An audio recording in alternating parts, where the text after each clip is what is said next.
Direitos coletivos em sentido extenso, em sentido estrito, mesma coisa. Vai ser secunda eventum probationis, ultra partes, desde que não tenha sido uma improcedência por ausência de provas. No caso dos direitos individuais homogêneos, vai ser uma coisa julgada erga omnes, desde que aconteça o quê? Seja uma sentença de procedência. Caso não seja sentença de procedência, não vai haver litispendência entre a ação coletiva e a ação individual. Cada um dos legitimados por direitos individuais homogêneos vai poder propor, sem qualquer problema, sem quaisquer problemas, suas ações individuais. Porque a coisa julgada em relação a esses direitos vai ser erga omnes. Eita, viu? Esse vai pro...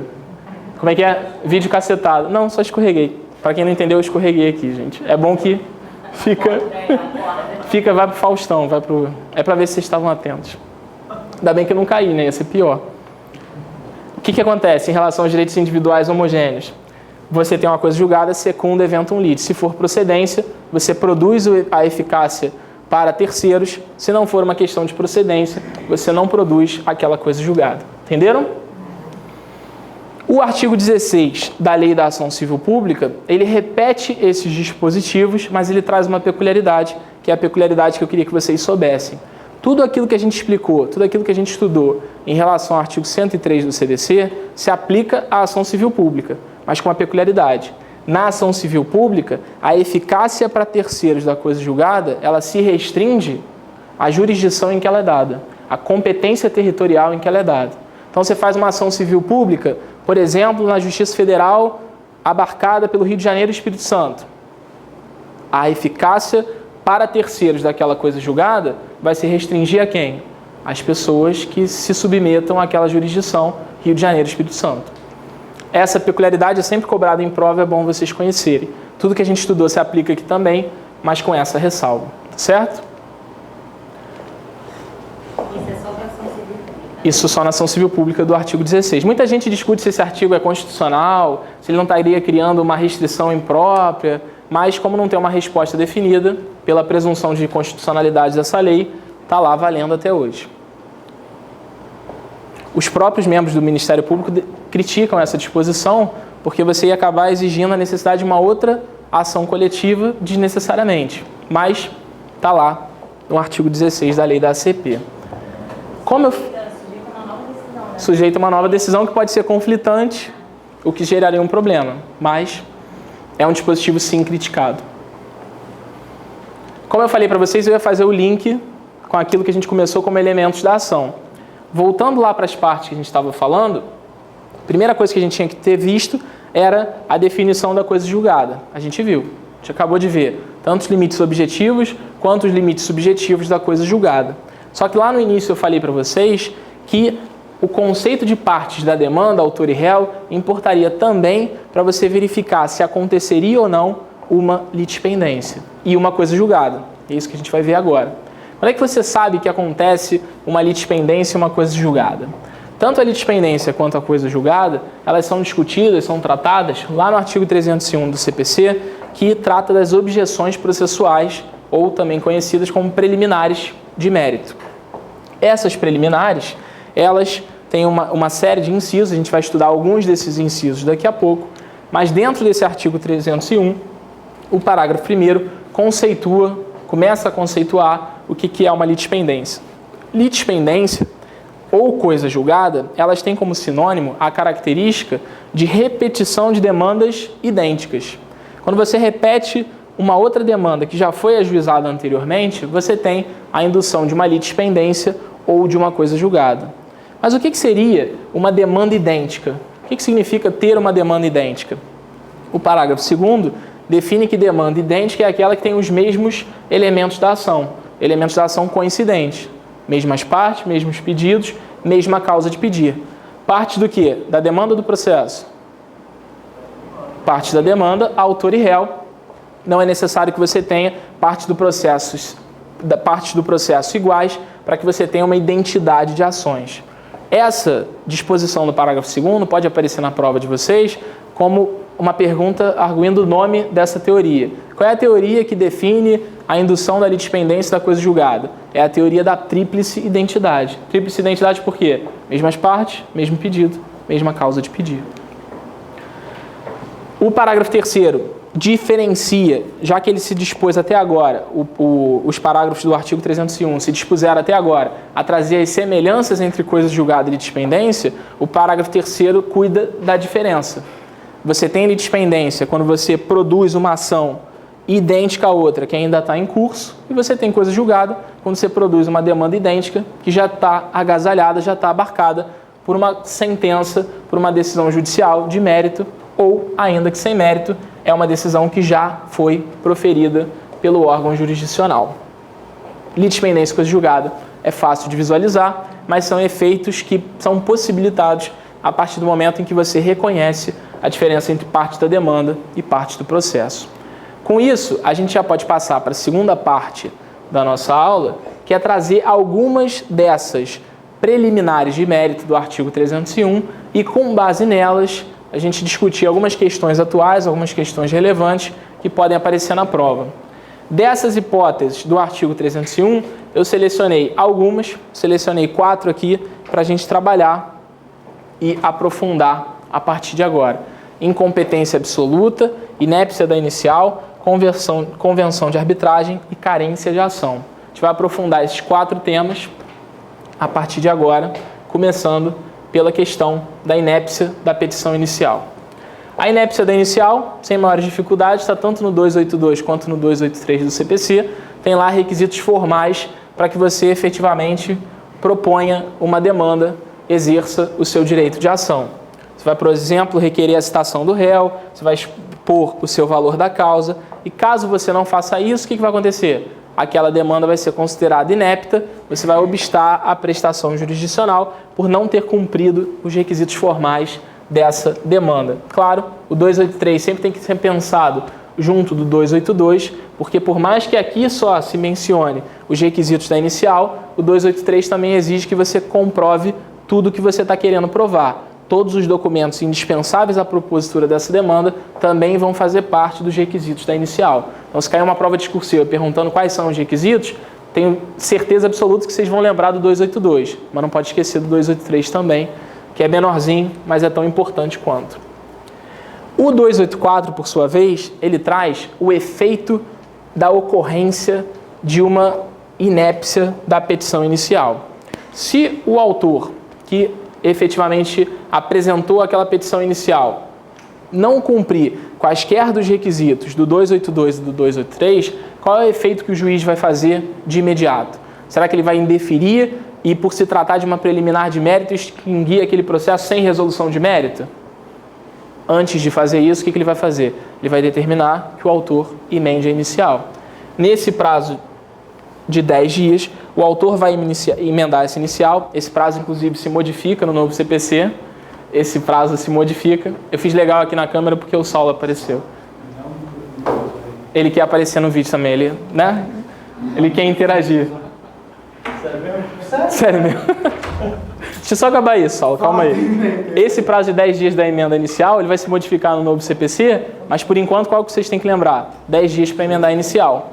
Isso é bom porque você evita uma extinção sem mérito. Para que você vai extinguir aquele processo sem mérito se você pode determinar antes uma emenda inicial? Daqui a pouco eu chego nisso aqui. Fala, Saulo. Vou falar. Pessoal, Paulão, meu grande amigo aqui. Ele não precisa de microfone, vocês sabem disso. Não tem, não? Pô, conheço ele desde o estágio da PGS, Centro de Estudo Arquivo Jurídico. confidencial do Faustão, né? Mas vou te falar, se você colocar aí no YouTube, Paulo Fernando Academia, vai ver, ele fez a dissertação de mestrado dele no TV Justiça. Como é que é? Dever de administrar bem, não? 2 doutores lá, tu olha pra ele e tu não dá nada, né? Tu olha assim, pô, esse menino aí criado por vó, o que ele sabe aí de direito processual civil? Você vê como é que é doutrinador. Dissertação de mestrado pela Unirio, da UniFGV, gênio. Continue aí, meu camarada. Tchau, Saulo. Eu esqueci seu negócio, tá? Erradamente, para variar. Assim, depois dessa participação especial do Saulo, né? Você vê, o Saulo tem um negócio curioso. Eu conheço o Saulo, deve ter uns 10 anos mesmo. Todo mundo fala, professor bonitão, não sei o quê, blá, blá, blá. Tem uma entrevista da Marília Gabriela com o padre Fábio de Mello, que ele chega para ela e fala, ela chega para ele e fala assim: padre, você é um homem bonito, você é bonito, como é que você lida com a sua sexualidade? Saulo, por exemplo, Saulo é um cara bonito, mas ele é bom. Ele é bom professor, ele sabe a matéria, ele entende. Então, né, ele une o útil ao agradável. É muito engraçado, o pessoal começa a comentar, hoje é aula do professor magia. Ele finge que não gosta, mas ele se amarra. Ele se amarra. Fazer o quê, né? Mas é boa pessoa, melhor professor de constitucional que eu conheço. Voltando aqui, depois da participação especial dele. Quando eu falei para vocês do prazo de emenda inicial, eu dei o prazo de 10 dias. Falei que no novo CPC vai se modificar, mas não disse qual, só para vocês não se confundirem. Mas qual é o aporte que eu quero fazer? Há um outro prazo previsto no CPC, muito semelhante a esse daqui, por uma disposição muito parecida, que é a hipótese do 267, parágrafo 1º. O 267, parágrafo 1º, ele trata das extinções sem mérito. Extinções sem resolução de mérito, elas resolvem o conflito? Não. Não resolvem o conflito. As extinções sem resolução de mérito, elas só postergam uma solução que pode ser dada a palavra final. Você extingue sem mérito, você não faz coisa julgada material, você faz uma coisa julgada meramente endoprocessual, você não vai poder mais discutir naquele processo, mas nada impede que você ingresse com outra demanda. E aí aquilo ali se torna uma bola de neve. Então as hipóteses de extinção sem mérito, elas têm que ser sempre interpretadas restritivamente, porque elas não conseguem efetivamente cumprir o direito de ação, a natureza jurídica do direito de ação. O direito de ação, como direito à jurisdição, ele é o direito à obtenção de um provimento de mérito. Se você expande muito as hipóteses de extinção sem mérito, você não consegue pacificar o conflito, você não consegue resolver, cumprir o verdadeiro propósito do CPC. E lá no 267, esse parágrafo 1º, que cai muito em prova, ele é importante que vocês conheçam, porque ele diz o seguinte: nos casos 2 e 3, ou seja, inércia do autor ou abandono da causa por mais de 30 dias, por mais que o juiz verifique a ocorrência desses dispositivos, por mais que isso aconteça, antes de extinguir sem mérito de cara, o que ele vai fazer? Ele vai dar 48 horas, que é um prazo razoável, porque o cara já ficou 30 dias sem fazer nada. Então 48 horas está mais do que suficiente. Você vai dar 48 horas para que, de alguma forma, ele resolva aquele problema, ele consiga sanar aquele vício. Legal ver o Saulo assim, né? A gente já tentou... Deixa eu falar outra coisa. Ele quer voltar, ele quer aparecer, gente. Abriu? Abriu. Pessoal, mas não está aparecendo. Então você vem para cá, né? Pô, e pessoal, eu falei lá da dissertação de mestrado dele que defendeu na academia, falei da dissertação na Unirio. Aí você pensa assim, pô, realmente, esse moleque criado por vós só estudou para academia. Não, ele falou, eu vou fazer prova de advogado da Caixa. Aí falou, passou, mas largou, pediu demissão. Esperto. Pode continuar aí, pessoal. Tá bom, Saulo. Não, sabe qual é o lado bom? Vem cá. Todo mundo que tá lá deve estar com inveja de mim porque queria te abraçar, queria te apertar. Eu abracei e apertei, mas como amigo só, tá? Não fiquem com ciúme, não fiquem com ciúme. Então, o juiz vai dar o quê? Esse prazo de 48 horas para você resolver aquele problema e você evitar uma extinção sem mérito que não vai conseguir satisfazer o verdadeiro propósito dessa demanda. Professor, Oi, fala. Qual seria a diferença desse prazo que o senhor falou com o anterior? O dos 10 dias? O 10 dias é para você emendar inicial por uma inépcia. Esse de 48 horas é para você sanar um vício de abandono do processo. Ou naqueles 30 dias, ou quando o autor não faz a diligência que o juiz determinou. Qual é a semelhança entre os dois? Nos dois casos, você dá uma segunda chance para a parte evitar uma extinção sem mérito. Beleza? A emenda inicial também é repetida no 284, mas com um prazo de 10 dias. Então, o que eu sugiro que vocês façam? Bota um prazo do lado do outro, resolver 267, parágrafo 2º, 48 horas. Resolver essa hipótese do 284, 10 dias. Tá certo? Esse prazo, teve uma decisão recente em relação a isso, é bom vocês conhecerem, dizendo se esse prazo é dilatório ou meramente peremptório.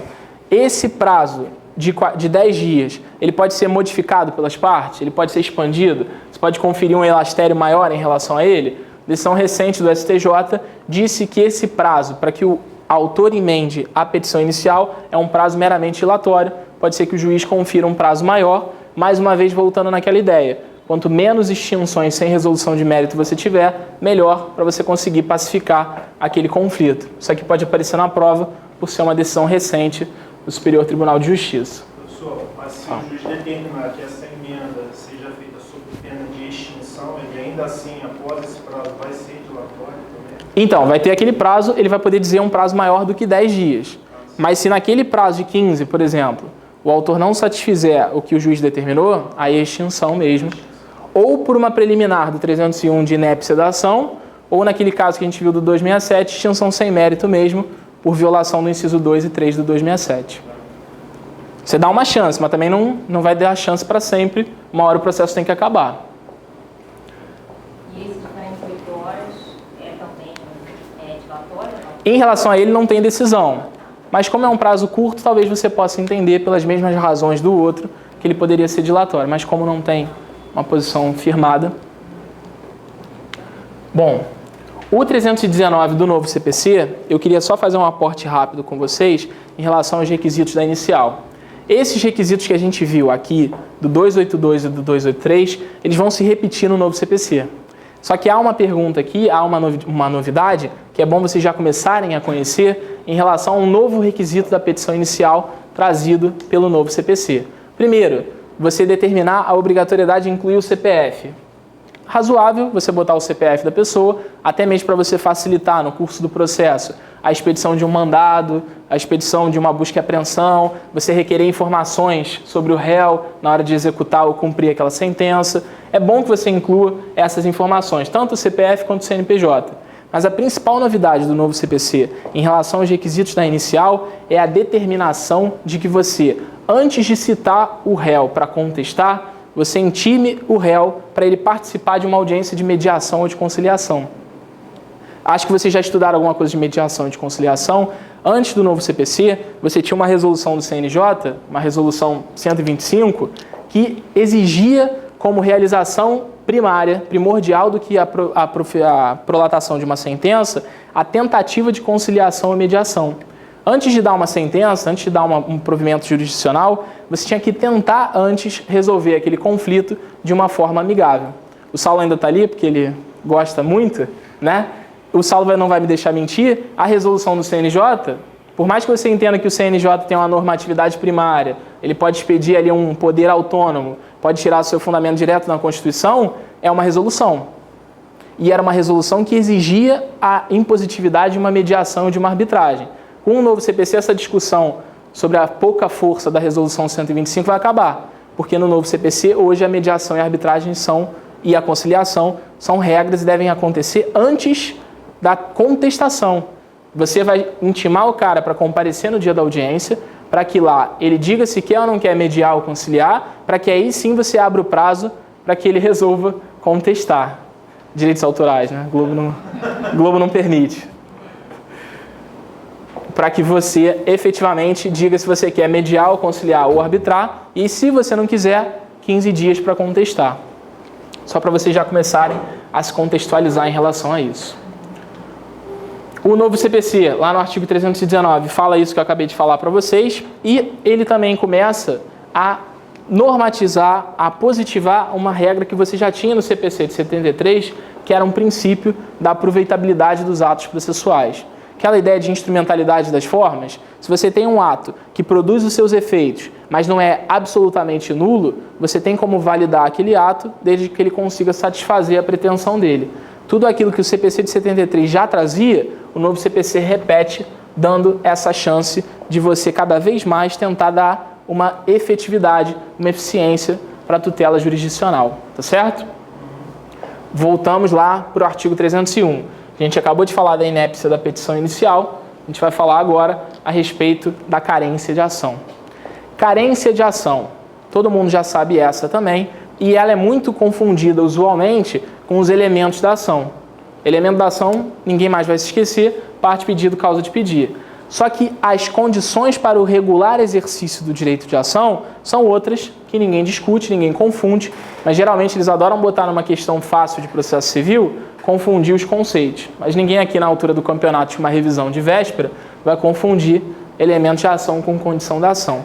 Mas o que eu queria falar em relação a isso? Dentro da noção de condição da ação, é importante vocês saberem que por mais que muita gente boa, muitos doutrinadores mencionem condições da ação, numa prova discursiva vocês têm que ter o cuidado de não chamar de condições da ação.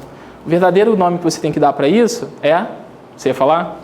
Não, eu ia falar, pois é. por mais que todo mundo diga condições da ação, qual é o nome certo para isso? Condições para o regular exercício do direito de ação. Porque direito de ação é um direito fundamental. Você não pode condicionar um direito fundamental. O que você pode condicionar é o regular exercício daquele direito. Então, numa prova discursiva, na prova de múltipla escolha não, mas numa prova discursiva tem que ter o cuidado de não chamar de condições da ação, mas sim condições para o regular exercício do direito de ação. O Barbosa Moreira sempre defendia que essa devia ser a nomenclatura correta, muito embora as pessoas se esqueçam disso. Legitimidade das partes, interesse de agir, possibilidade jurídica do pedido são efetivamente, usualmente trazidas como condições da ação. Mas a pergunta vem, quantas são as condições da ação? 3? Será que são mesmo 3? Muita gente discute isso também, e é bom que vocês saibam, numa prova eventualmente discursiva, que por mais que usualmente se fale que as condições da ação são 3, uma dessas mencionadas condições do regular exercício do direito de ação não são verdadeiras condições da ação. Por que isso? O 267, quando ele trata das condições da ação, quando ele cita como hipótese de extinção do processo sem resolução de mérito a carência das regulares condições da ação, ele cita o seguinte: extingue-se o processo sem resolução de mérito quando não concorrer possibilidade jurídica do pedido, legitimidade das partes e interesse processual. Quantas condições da ação são trazidas pelo 267, inciso 6? 3 de novo. Mas por que eu estou criticando isso? Por que eu estou dizendo que não necessariamente são 3? E quando você olha lá para o artigo 3º do CPC, ele tem uma redação um pouco diferente. Para propor ou contestar a ação é necessário interesse e legitimidade. Cadê o que ficou faltando aqui? Possibilidade jurídica do pedido. Qual é a explicação razoável para essa distinção entre o 267.6 e o artigo 3º do CPC? Na época de discussão desse processo, muita gente discutia que possibilidade jurídica do pedido não deveria ser uma condição da ação, ou uma condição para o regular exercício do direito de ação. Por que isso? Qual o efeito prático da ausência ou da inocorrência de uma condição da ação? Qual a consequência? Extinção sem resolução de mérito. Extinção sem resolução de mérito não pacifica os conflitos. Então sempre se entendeu já nessa época que você não poderia expandir mais do que o necessário o rol de condições para o regular exercício do direito de ação. De modo que, interesse de agir e legitimidade das partes se manteriam condições para o regular exercício do direito de ação, mas a possibilidade jurídica do pedido sairia. Sairia para ser uma outra categoria que a gente já vai ver daqui a pouquinho qual seria. Se você entender que só temos como condição da ação, como condição para o regular exercício do direito de ação, legitimidade das partes e interesse de agir, fica fácil a gente começar a conceituar essas duas. O que é legitimidade das partes? O Alfredo Buzaide chamava legitimidade das partes como sinônimo de pertinência subjetiva da demanda. O que é pertinência subjetiva da demanda? É você verificar se de fato o autor tem condição de ser autor e se de fato o réu tem condição de ser réu. Sem maiores dificuldades, assim como o interesse de agir. O interesse de agir até tem uma controvérsia sobre quem constitui o interesse de agir, se seria necessidade, utilidade e adequação, se seria só necessidade e adequação, sendo a utilidade componente da necessidade, e ainda há doutrinadores que pensam que a efetiva possibilidade jurídica do pedido, além de estar fora, esse interesse de agir só se comporia da necessidade, que é o caso do Leonardo Greco. Ele acha que interesse de agir só se comporia da necessidade, e mais uma vez, por que eles pensam isso? Porque eles pensam que dentro da noção de condição da ação você tem que interpretar sempre estritamente. Quanto menos condições da ação nós tivermos, mais sentenças de mérito nós teremos, melhores serão os processos, melhores serão as decisões judiciais. Então, qual é a atenção que vocês têm que ter aqui? Pode aparecer necessidade, utilidade e adequação, pode aparecer na prova só necessidade, pode aparecer necessidade e adequação. É importante vocês terem essa noção de como o interesse de agir pode ser composto. Isso faz com que vocês já tenham condições de responder essa pergunta aqui, que vocês, inclusive, já responderam. Dentro da nossa sistemática, o que é melhor que a gente tenha? Menos condições da ação para mais extinções com mérito. Isso, efetivamente, concretiza aquele direito de ação que eu falei para vocês, que, enquanto direito à jurisdição, é o direito de obtenção de um provimento jurisdicional de mérito. Quanto menos condições da ação, mais sentenças de mérito nós teremos, maiores serão as possibilidades de pacificação social. Essa ideia, que doutrinariamente já se discutia no CPC de 73, ela é repetida pelo novo CPC a partir do momento em que lá no artigo 4º, que trata das normas gerais do novo processo civil, ela diz que as partes têm o direito de obter em prazo razoável. Que princípio constitucional é esse? Princípio da razoável duração do processo, da celeridade, que foi incluído por uma emenda, mas está lá no seu rol de direitos fundamentais. Numa razoável duração do processo, a solução integral do mérito. Qual o objetivo de um processo? Resolver o mérito. Esse é o objetivo de um processo e, por conta disso, as condições da ação deveriam ser interpretadas restritivamente. O artigo 6º do novo CPC volta a falar na palavra de mérito. Todos os sujeitos do processo devem cooperar entre si, que é um novo princípio do novo CPC, o princípio da boa-fé processual, que já existia antes no CPC de 73, ou não? O CPC de 73 exigia a boa-fé das partes? Sim, só não era um princípio expresso, mas era um princípio implícito. No novo CPC ele passa a ser um princípio expresso. Não é muita novidade, mas só para que não haja dúvida, ele sempre existiu, por exemplo, numa litigância de má-fé.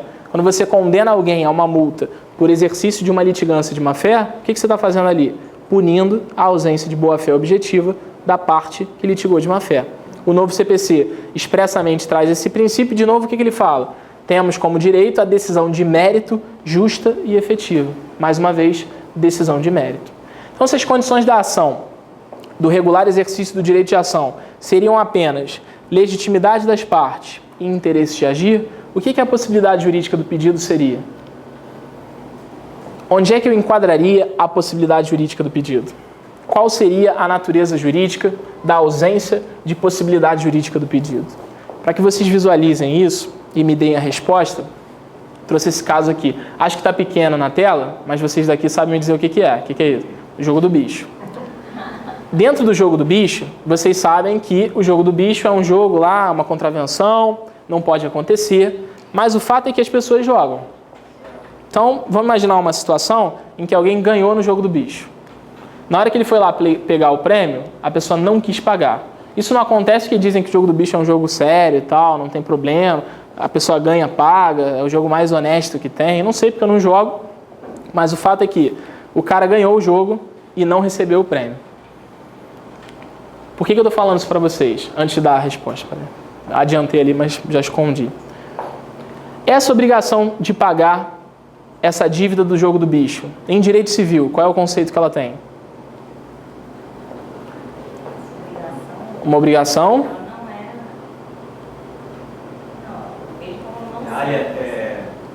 Tá quase. Tem como alguém entrar na justiça? Não tem como.